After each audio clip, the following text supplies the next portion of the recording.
Hey, welcome back to the channel. Now, when you heard the term audiophile pressing, a lot of people assume that it's immediately going to be expensive. And to be fair, 9 times out of 10, that assumption is absolutely right. But I think there is some real gold out there in the vinyl world, especially in the audiophile vinyl world, where you don't have to break the bank.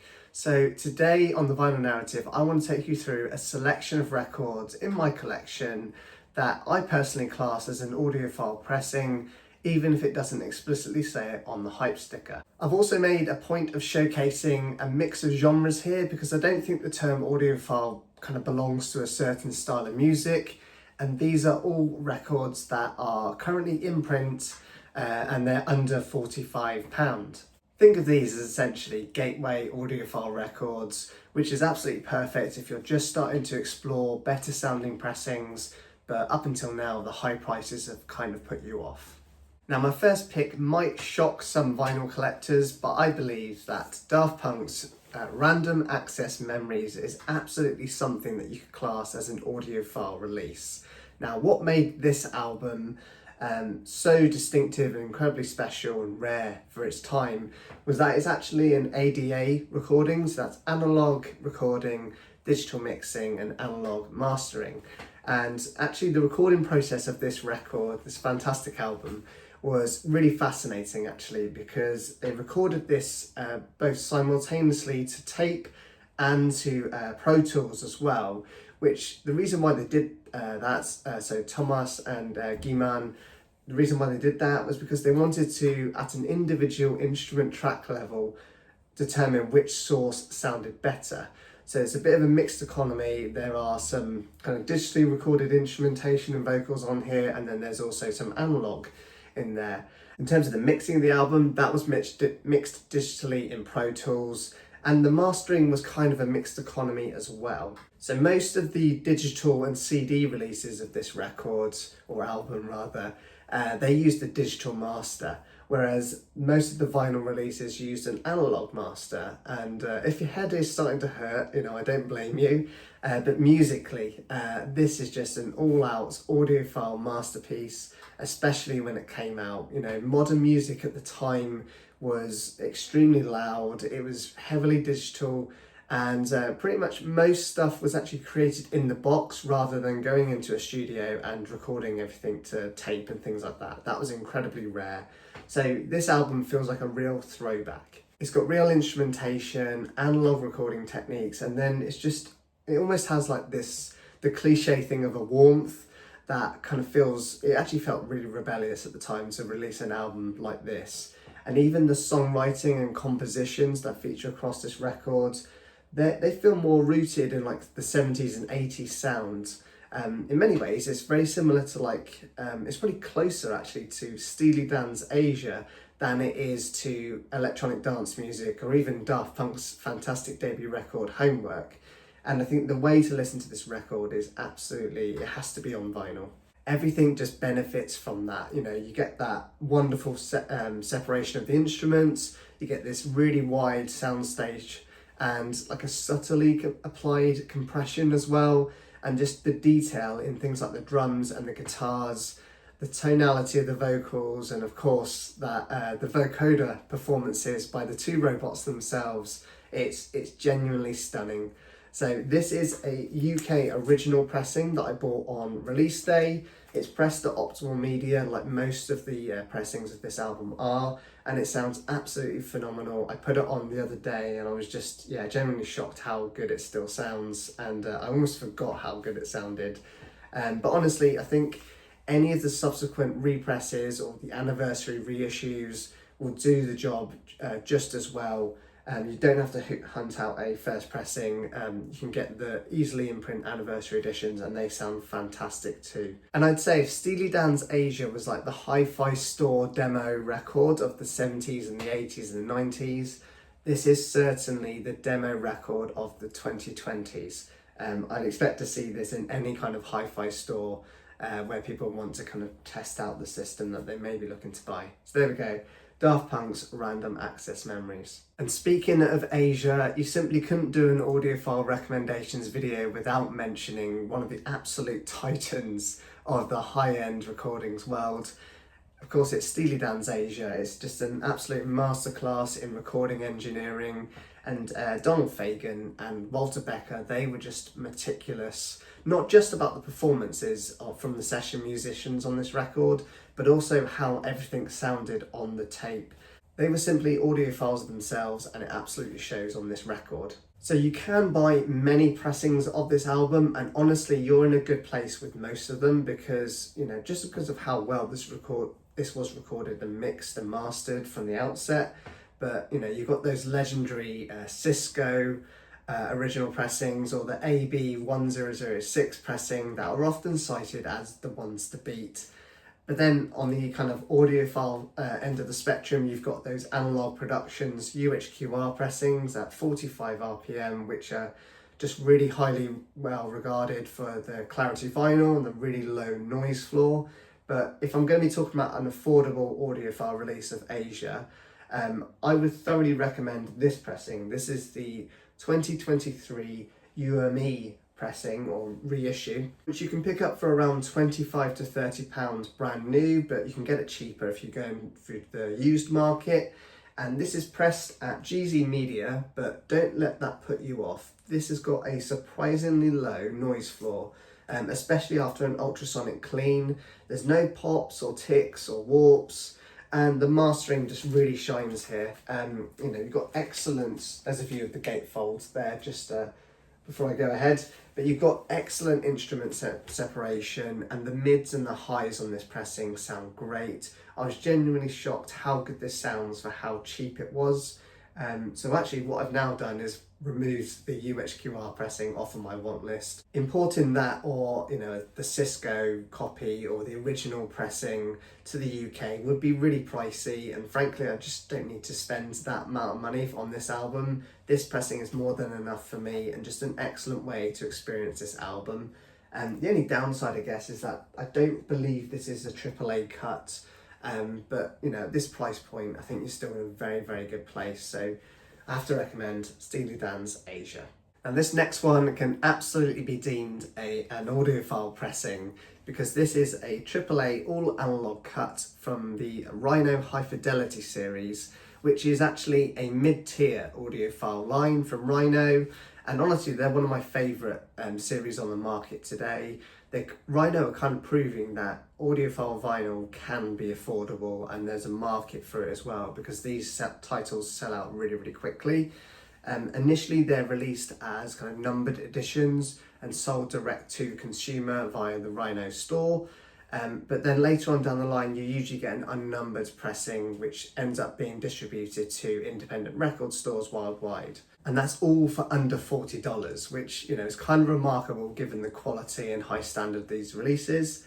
But the release I want to showcase today is Kevin Gray's AAA cut of Black Sabbath's monstrous sophomore album, Paranoid. And this is the best I've ever heard the album. Now, coincidentally, this is the same album that kind of made me a massive fan of Sabbath in the first place. And Kevin Gray has brought out all the edge, all the urgency and detail in this album that it deserves, while still maintaining this really nice balance. The guitars and bass still have that bite and that boom that's needed to drive these songs, and Ozzy's vocals sit perfectly in the mix. Along with the drums, they come through with a real punch. But most importantly, actually, on this record, it's just a super quiet, low noise floor pressing from Optimal Media. And that's great, because when you crank it, like you absolutely should when you're listening to Sabbath's Paranoid, it absolutely thunders. So I love putting this on, and I don't think my neighbours love me putting this on though, because it must piss them off how loud this gets.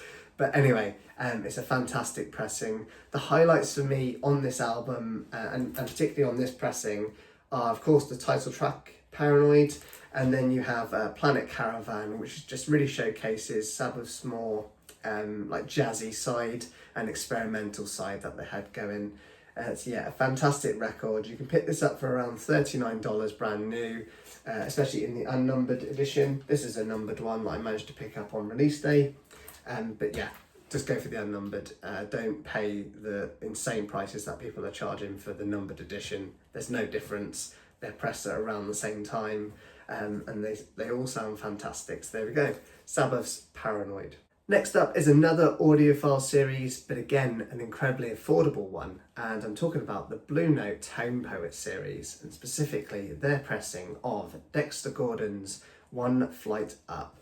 And this is just a beautiful record, and one that I think can be appreciated by all music lovers, not just jazz fans, because the recording quality here is almost perfect. It's a golden example of how you engineer a good recording in the studio. And mastering wise, this is done by Kevin Gray again. It's a AAA cut. The soundstage and the instrument detail is just insane. Particularly Dexter Gordon's tenor sax sounds fantastic in the left channel, and then Art Taylor's drums in the right channel.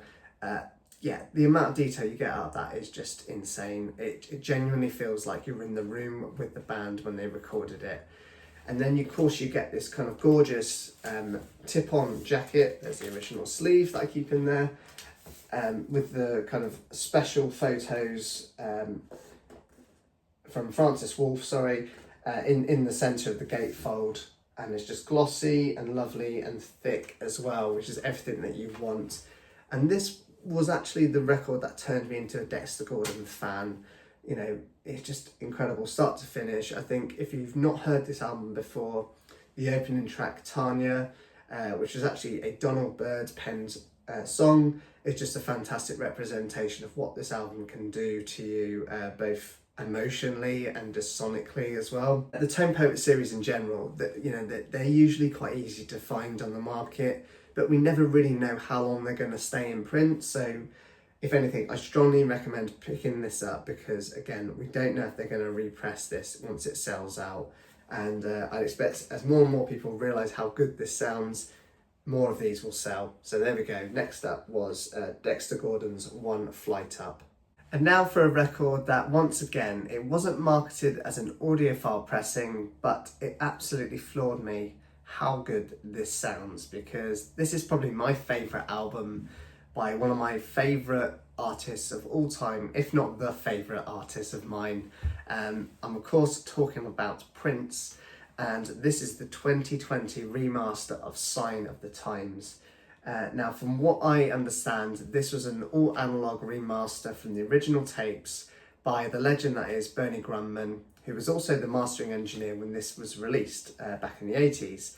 And what a remaster it is. It's absolutely stunning, and quite frankly, Bernie he's outdone himself on this remaster. It blows away my UK pressing, my original pressing, and I imagine it blows away the original US pressing as well. It's absolutely incredible. There's just so much life in this cut.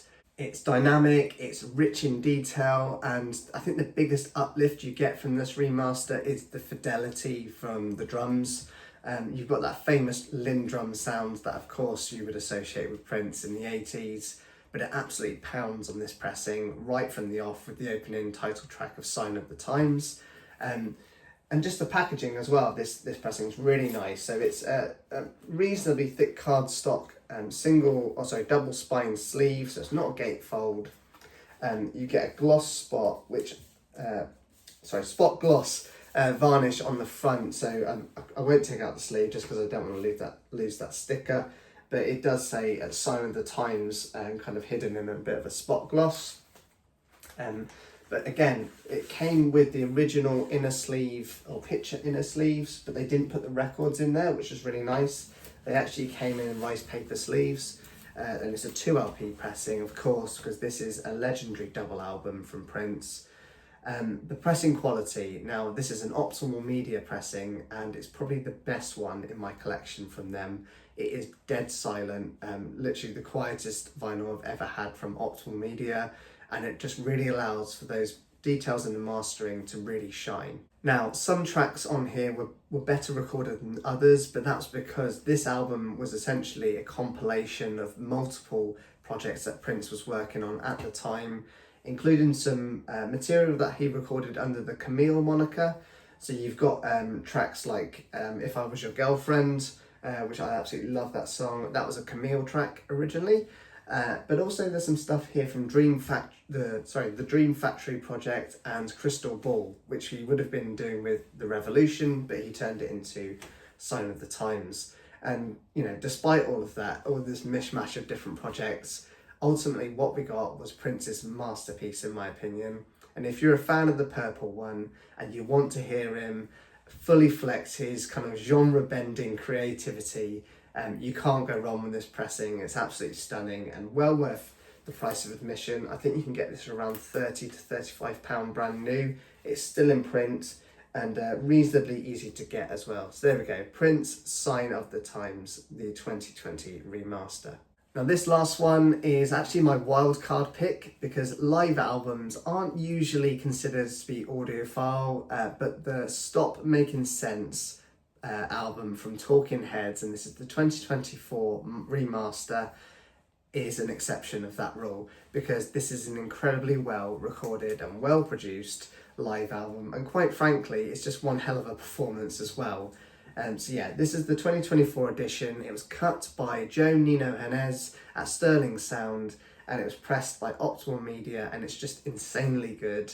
The pressing is dead quiet again, and the show just kind of explodes out of your speakers. It genuinely feels like you are there with the audience, which is a cliche thing to say, but you genuinely do. It's like you're there at the live show, especially if you crank it nice and loud. In terms of the actual mastering, the bass is very full, but it doesn't feel bloated at the same time. And the mids and the highs, they are just beautifully balanced, and the vocals cut through really nicely and cleanly, which is what you want, because sometimes you're at a live show and you can never quite make out what the singer's saying sometimes, but that is absolutely not the case with this pressing. And of course you've got Talking Heads performance, which is simply just great. If you're not already a fan of Talking Heads, I think you will absolutely be one after you've listened to this on vinyl. So my wildcard pick, a live album, Talking Heads, Stop Making Sense. This is the 2024 remaster. Okay, so those are some of the best and affordable audiophile quality records in my collection, all under £45 and all easily available. And all of them are essentially proof that, you don't need to spend an absolute fortune to hear what vinyl is truly capable of. And I hope you really enjoyed that list that I've run through. But if you've got any audiophile or affordable audiophile recommendations of your own, let me know down in the comments. I'd love to know them because I'm always on the hunt for good sounding vinyl. But until then, thank you very much for watching, and please take care of yourselves, and of course, keep on spinning your records. Thanks very much.